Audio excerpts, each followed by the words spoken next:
આહવાન છે, એક દિવસ થયો છે, જો એક મહિનો આપશો ને તો તમારી આવી 50 કલેક્ટર ઓફિસ ઓછી પડશે. જય જવાન, જય આદિવાસી, બિરસા મુંડા. જો 5 દિવસમાં 5 દિવસ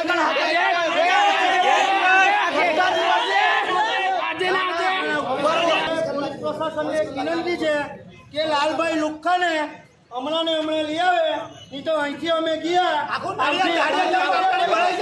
આવતીકાલે અમે જવાબદારી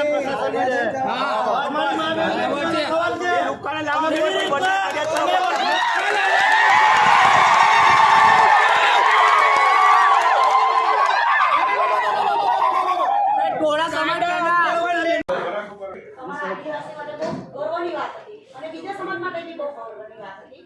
તો બોલે તો ન્યૂઝમાં ભરૂચ અને એની પહેલા બી કમેન્ટ કરેલી હતી. સાહેબ, અમારી એક નમ્ર આજે સમાજના આખો સમાજ અહીંયા અલગ અલગ આની પર તાત્કાલિક એક્શન લો સાહેબ, કેમ કે આ લોકો વારે ઘડિયા બે મા બેન બેટીએ તો સાહેબ આપણા બધાના ઘરે છે ને આ કચ્છમાં કર્યું સાહેબ.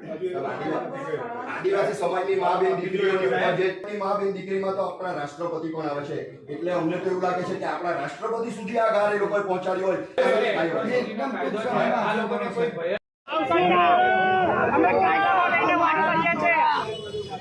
કોઈ પણ અધિકારી હોય, એસપી હોય, કલેક્ટર હોય, આદિવાસીના ગામડામાં ઘૂસવા નહીં દેવાનો ને વગર પૂછે ઘૂસવાના ટેક્સ દેવાનો કરો, ગુનો નોંધી દેવાનો. દીવાની જરૂર નહીં. એ આપણા ગામડાની અંદર ઘૂસીને બડો ખાણ ખાણ તૂટી જાય છે. છોડો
એક દિવસ થયો છે, જો એક મહિનો આપશો ને તો તમારી આવી 50 કલેક્ટર ઓફિસ ઓછી પડશે. જય જવાન, જય આદિવાસી, બિરસા મુંડા. જો 5 દિવસમાં 5 દિવસ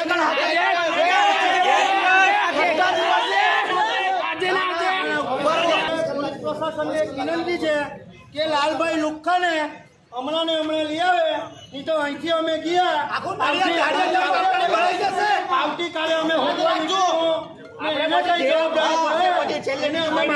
જવાબદારી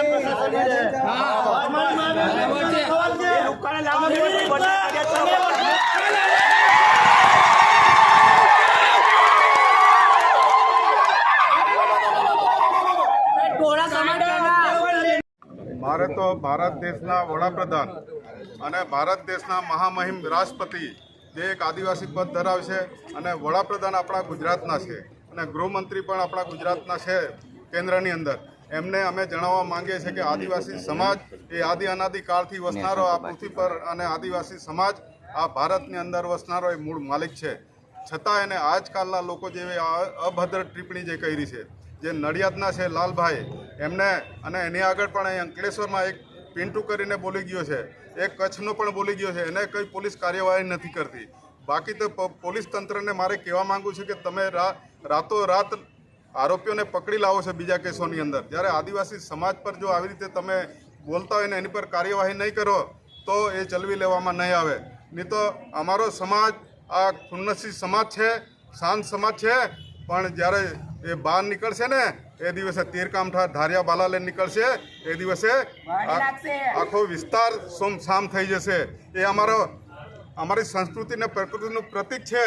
એ અમારા રોજગારી માટેના ઓજારો છે, અમારા ખોરાક માટેના ઓજારો હતા. કદાચ એ ઓજારો કદાચ કોઈના પર ચાલવા માટેની થઈ જાય એ કાળજી સરકારે અને પોલીસ તંત્રએ રાખવાની. અને ખાસ કલેક્ટરશ્રીને અને અહીં ગુજરાતના મુખ્યમંત્રીશ્રીને અમે આજે અહીંથી આવેદન કરીએ છીએ, એમને રજૂઆત કરીએ છીએ કે આમની પર તાત્કાલિક કાર્યવાહી કરે.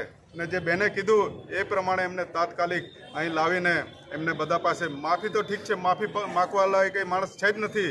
એણે વિડીયો પર માફી માંગે કે દુનિયામાં માફી માંગે, એ માફી કદી આપી શકાય એવું નથી. એટલે એને હાચવવાનું કામ તમે કરજો. જો નહીં લાવ્યા તો પછી અમે અમારું કામ અમે કરીશું. યશવી પ્રતિક વસાવા ઉર્ફ રીટા અને આ મારા ફાધર છે રામજીભાઈ ત્રિભુવનભાઈ વસાવા. તારીખ 16 તારીખે મારી નાની બેન વૈશાલીના લગ્ન હતા તો ખર્ચી ગામના સુખદેવભાઈ વસાવાએ અમારા ઘરે હેલિકોપ્ટરથી જાન લઈને આવેલા. એ અમારે ખૂબ આનંદની બાબત છે કે અમારા આદિવાસી બી બહુ આગળ આવીને આજે આ કામ કર્યું છે, એટલે બધાને બહુ ખુશી થયેલી.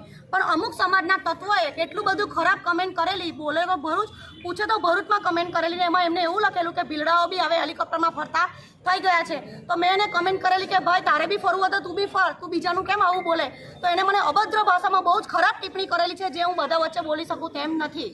અને એમને એવું કીધેલું કે ચરોતરમાં ખેત મજૂરી કરવા આવે તો તમારી બહેન દીકરી અને યુવાનોને, અમારા યુવાનો એમને એવું કરે છે એટલે તમે બિયારણ તો અમારું જ છે ને. અને એમને પોતે આવું કીધું કે હું મહાદેવના મંદિરનો પૂજારી છું. તો મારે એને એવું કહેવું છે કે તું મહાદેવના મંદિરનો પૂજારી છે તો પાર્વતી માતા કોણ હતું? પાર્વતી માતા આદિવાસી ભીલ હતા, બરાબર. અને હરસંઘવીનો જેવી રીતે તમે વરઘોડો કાઢેલો એવી રીતે વરઘોડો કાઢવો જ પડે. અને જ્યાં સુધી અહીંયા આવીને એને પોલીસ તંત્રને મારી નમ્ર વિનંતી છે કે અહીંયા આવીને એને ઘસેટીને ના લાવે અને મારે ને મારા સમાજ વચ્ચે માફી ના માંગે ત્યાં સુધી એને માફી મળશે નહીં. હવે સાહેબ તમને કંઈ કહેવા માંગશે. અને